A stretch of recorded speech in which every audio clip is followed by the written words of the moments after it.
손흥민의 경기 퍼포먼스에 대한 분석을 진행해 보겠습니다. 지난 12월 4일 에티하드 스타디움에서 열린 맨체스터 시티 대 토트넘의 경기는 3대3 무승부로 막을 내렸습니다.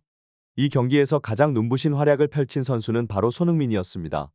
맨체스터 시티의 강력한 수비진을 상대로 그의 놀라운 기술과 스킬이 빛을 발했죠. 특히 주목할 만한 순간은 손흥민이 잭 그린리시를 상대로 보여준 드래그백 기술입니다. 이 순간은 영국의 중계진들을 감탄하게 만들 정도였습니다. 그들은 손흥민의 기술을 보며 그가 어떻게 고난이도의 기술을 완벽하게 수행하는지에 대해 열띤 토론을 벌였습니다. 이 경기에서 손흥민의 플레이는 팀의 전술적 성공뿐만 아니라 개인적인 기량을 모두 보여주는 좋은 예였습니다. 그의 빠른 발과 날카로운 기술은 상대편 수비수들에게 큰 위협이 되었고, 그 결과 맨시티의 수비는 여러 차례 흔들렸습니다. 전체적으로 손흥민은 이 경기에서 자신의 뛰어난 능력을 입증했으며, 그의 기술과 스피드 그리고 경기에 대한 이해도는 팀을 무승부로 이끌며 토트넘에 귀중한 승점을 안겨주었습니다. 그는 단순히 뛰어난 선수가 아니라 경기를 지배할 수 있는 선수임을 다시 한번 증명했습니다. 손흥민과 맨시티 공격수 홀란드의 최근 경기 퍼포먼스를 분석해봅시다. 이번 경기에서 홀란드는 분명히 좌절한 모습을 보였습니다. 심판의 결정에 대한 불만도 있었지만 그보다는 자신의 플레이에 더 큰 실망을 느낀 것 같습니다.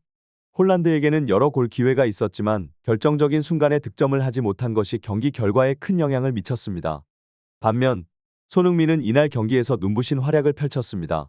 그는 자신에게 주어진 유일한 골 찬스를 선제골로 연결시켰으며, 이후 중앙에서의 원터치 패스로 동점골을 어시스트하는 등 팀의 공격에 핵심적인 역할을 했습니다. 특히 손흥민은 맨시티의 윙어 제레미 도쿠와의 볼 경합에서 우위를 점하고 믿을 수 없는 스프린트로 득점에 성공했습니다. 유럽에서 가장 빠른 선수 중 하나인 도쿠를 압도한 그의 스피드와 스킬은 큰 주목을 받았습니다. 이번 경기에서 두 팀의 주요 공격수인 손흥민과 홀란드의 퍼포먼스 차이는 결국 경기 결과에 결정적인 영향을 미쳤습니다. 맨시티가 강력한 스쿼드를 보유하고 있음에도 불구하고 토트넘과의 3대3 무승부는 결국 두 선수의 결정력 차이에서 비롯된 것으로 보입니다. 손흥민은 이 경기에서 자신의 기량을 유감없이 발휘하며 팀에 귀중한 승점을 안겨주었습니다. 손흥민의 경기에서 보여준 활약과 그 영향력에 대한 분석을 해보겠습니다. 최근의 한 경기에서 손흥민은 팀의 공격을 지휘하는 핵심 선수로 활약했습니다. 후반전에는 손흥민이 정확한 타이밍에 건네준 패스를 토트넘의 오세스가 멋진 중거리 슛으로 동점골로 연결시켜 눈길을 끌었습니다. 이 장면에서는 유럽 최고의 수비수 중 한 명으로 평가받는 맨시티의 디아스가 토트넘의 공격 앞에 무력하게 녹아내리는 모습이 연출되었습니다. 손흥민의 민첩한 움직임은 경기 내내 맨시티 수비진을 당황하게 만들었습니다. 특히 그가 볼을 몰고 가다가 갑작스럽게 드래그백을 시도하여 맨시티의 수비수 그릴리시를 농락한 장면은 유럽 현지에서도 큰 화제가 되었습니다. 그릴리시는 고가의 이적료와 팬들의 비호감을 유발하는 플레이로 인해 비판을 받고 있었기 때문에 손흥민이 그를 완벽하게 제압한 장면은 많은 축구 팬들에게 통쾌함을 안겨주었습니다. 손흥민은 이 경기에서 맨시티의 수비를 혼자서 무너뜨리는 듯한 모습을 보여주었고, 토트넘의 다른 측면 공격수들이 맨시티 수비에 막혀 활약을 펼치지 못한 상황에서 그의 부담감은 더욱 커졌습니다. 그러나 그는 이러한 부담감을 견디며 팀의 공격을 이끌어 토트넘의 중요한 승점을 안겨주는 데 결정적인 역할을 했습니다. 손흥민의 이러한 뛰어난 퍼포먼스는 그가 세계 최고 수준의 공격수 중 한 명임을 다시 한번 증명했습니다. 손흥민의 최근 경기 퍼포먼스와 그의 발전된 역할에 대해 분석해 보겠습니다. 맨체스터 시티와의 경기에서 손흥민은 탁월한 기량을 선보였습니다. 맨시티의 강력한 수비진, 카일 워커, 루벤 디아스 그리고 기타 선수들의 맨마킹에도 불구하고 손흥민은 노련하게 이들의 견제를 피하며 토트넘의 공격을 이끌었습니다. 영국의 한 축구 전문가는 손흥민이 이날 보여준 퍼포먼스를 현대 축구에 가장 부합하는 컴플렉스 포워드로서의 완벽한 역량 발휘로 평가했습니다. 손흥민은 더 이상 단순히 뒷공간 침투에만 집중하는 선수가 아닙니다. 무리뉴 감독 시절을 넘어서 그는 중앙 미드필더 포지션까지 소화하며 다양한 역할을 경험했습니다. 손흥민은 국가대표팀에서도 큰 영향력을 발휘하며 이강인, 황희찬, 조규성 등 다른 선수들을 지원하는 역할까지 수행했습니다. 이러한 다양한 경험은 그가 이번 시즌 완전한 형태의 공격수로 거듭나는 데 큰 도움이 되었습니다. 그의 최근 플레이를 살펴보면 그가 거의 공격형 미드필더 위치에서 움직이고 있음을 알 수 있습니다. 손흥민의 이러한 다재다능함은 맨시티를 상대로 한 경기에서 그의 팀이 승리하는 데 결정적인 요인이었을 것입니다. 그는 단순히 골을 넣는 공격수를 넘어 팀의 전략적 중심이 되어 상대 팀을 압도했습니다. 이러한 퍼포먼스는 손흥민이 현대 축구에서 최고 수준의 선수 중 하나임을 재확인시켜줍니다. 손흥민과 맨시티의 홀란드 간의 경기 스타일 차이에 대한 분석을 해보겠습니다. 최근 경기에서 손흥민은 맨시티의 뒷공간을 끊임없이 위협하며 팀의 역습을 이끌었습니다.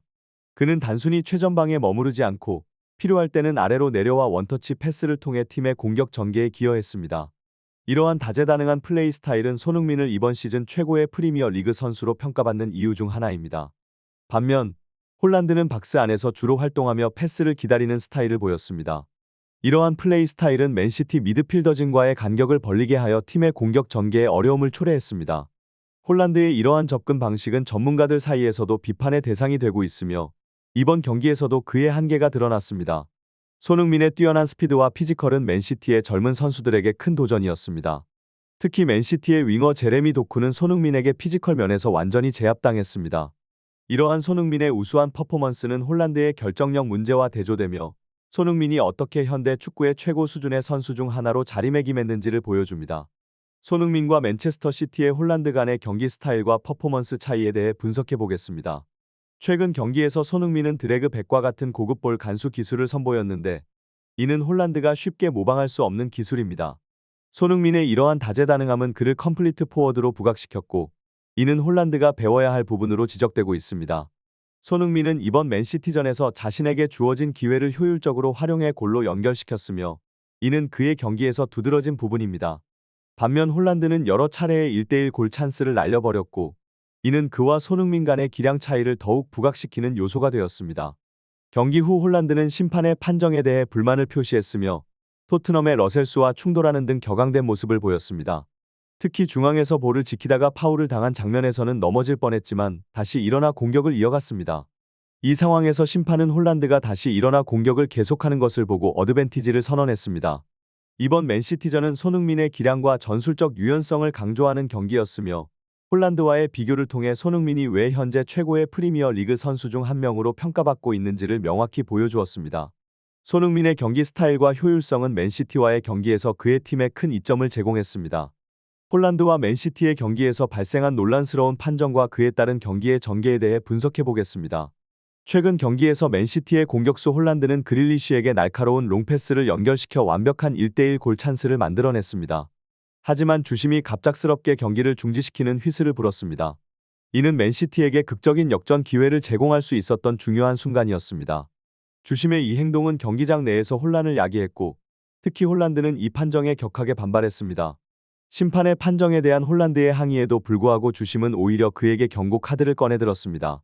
경기가 끝난 후에도 홀란드는 분노를 쉽게 가라앉히지 못했으며 이 사건은 트위터 등 소셜미디어에서도 큰 논란을 불러일으켰습니다. 토트넘의 포스테코글루 감독은 이 상황에 대해 심판 덕분에 팀이 한 점을 얻은 것 같다며 판정 논란을 인정하는 듯한 발언을 했습니다. 반면 많은 축구 팬들은 홀란드가 이 경기에서 자신에게 주어진 기회들을 충분히 활용했다면 맨시티가 더 일찍 승리를 확정지을 수 있었을 것이라는 의견을 제시하고 있습니다. 이러한 상황은 축구 경기에서 심판의 판정이 경기 결과에 얼마나 큰 영향을 미칠 수 있는지를 보여주는 사례입니다. 또한 이는 홀란드와 같은 선수가 어떻게 기회를 활용하는지에 따라 경기의 흐름이 얼마나 달라질 수 있는지를 잘 보여주는 예입니다. 손흥민의 최근 경기 퍼포먼스와 그의 향후 전망에 대해 분석해 보겠습니다. 최근 맨체스터 시티와의 경기에서 손흥민은 결정력과 성숙한 면에서 상대 공격수 홀란드보다 우위에 있었습니다. 특히 토트넘에 필요할 때 항상 중요한 역할을 해내는 손흥민의 영웅 본능은 이번 경기에서도 빛을 발했습니다. 특히 그의 골은 그가 오랜 시간 리그 득점에서 침묵을 깨고 다시 득점왕 경쟁에 복귀하는 중요한 계기가 될 것으로 보입니다. 토트넘은 이제 12월 8일 웨스트햄과의 경기를 앞두고 있으며 첼시전에서 퇴장당한 로메로의 복귀로 팀은 다시 상승세를 노리고 있습니다. 손흥민이 웨스트햄전에서 골을 기록한다면 이는 그의 리그 두 자릿수 골 기록을 의미하게 될 것입니다. 이는 토트넘과 손흥민에게 중요한 이정표가 될 것이며 그의 연속골 행진에 대한 팬들의 기대가 커지고 있습니다.